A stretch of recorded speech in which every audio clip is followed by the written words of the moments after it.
Hey friends, welcome back to Guess What? Compliance Can Be Simple.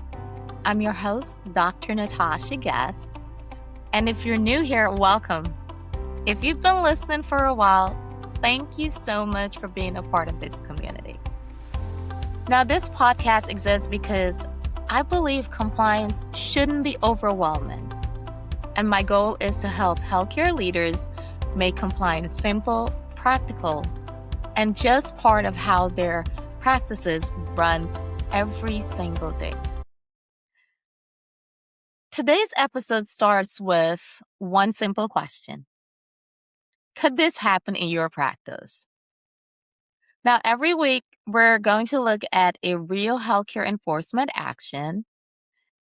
And it's not to pile on another organization or practice, but to actually understand what happened, what regulators found, and what we can learn before the same thing shows up somewhere else.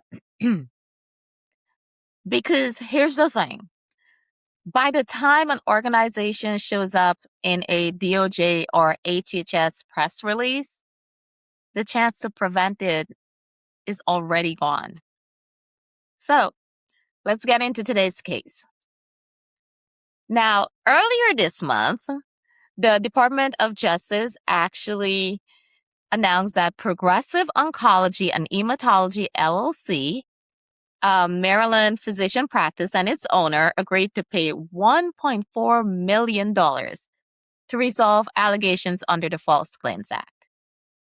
According to DOJ, the practice billed Medicare, Medicaid, and the VA for chemotherapy drugs it actually received at no cost through patient assistance programs. And they also alleged the practice billed as if separate single-use files had been used when medication wastage was shared across patients and billed for drugs that were prescribed but never actually given. Now, I always want to be accurate here. This settlement resolved allegations. There was no determination of liability. But honestly, today isn't really about the legal details. It's about something bigger.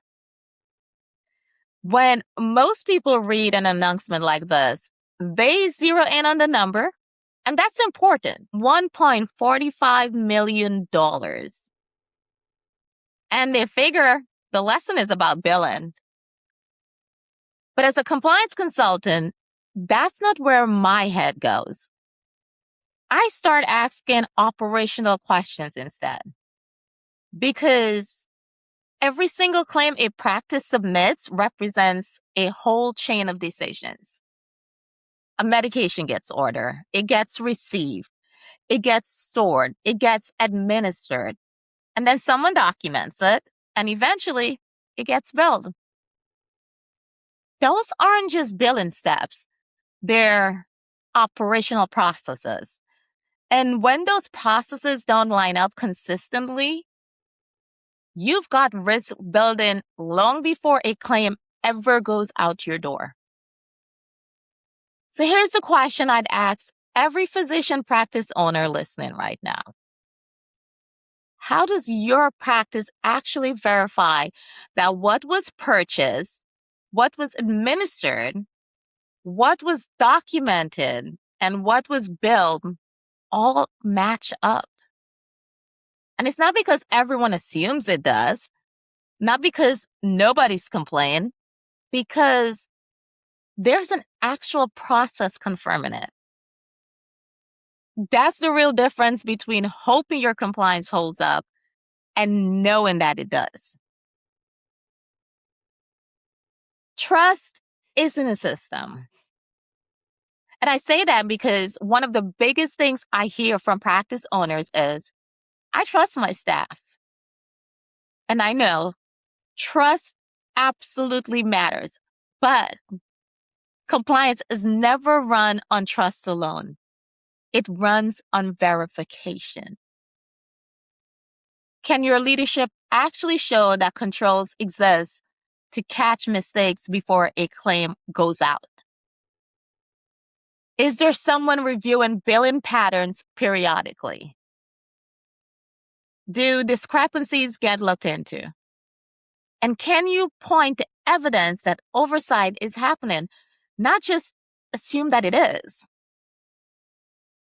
Those are exactly the questions regulators end up asking. Now, let's talk about the part that doesn't usually make the headlines. When a physician practice becomes the subject of a DOJ announcement, the settlement is not the only cause. Your practice name goes public, patients start asking questions, referral partners start paying closer attention, and then your leadership stops focusing on patient care and starts responding to attorneys, to investigators, to document requests, and to corrective actions. That disruption can drag on a lot longer than the settlement itself. And that's why I always say this. Compliance isn't just about avoiding fines. It's about protecting your practice, protecting your patients, and protecting your staff. Could this happen in your practice? Maybe not this exact scenario, but every healthcare practice has blind spots somewhere. The real question is whether you found yours before someone else does. And if regulators walked in tomorrow and asked you to show them how you verify your billing process, could you actually show them? Not explain it. Show it. Documented procedures, evidence of oversight, regular monitoring. Or would the answer just be, that's how we've always done it? Sit with that question. And here's what I want you to do this week. Pick one high-risk workflow in your practice. Maybe it's medication billing. Maybe it's injections. Maybe it's lab services. Or maybe it's authorizations or patient access. Now ask yourself this question.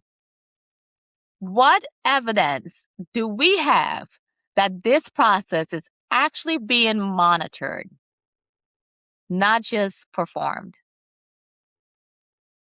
If you can answer that with confidence, you've probably just found your next compliance priority.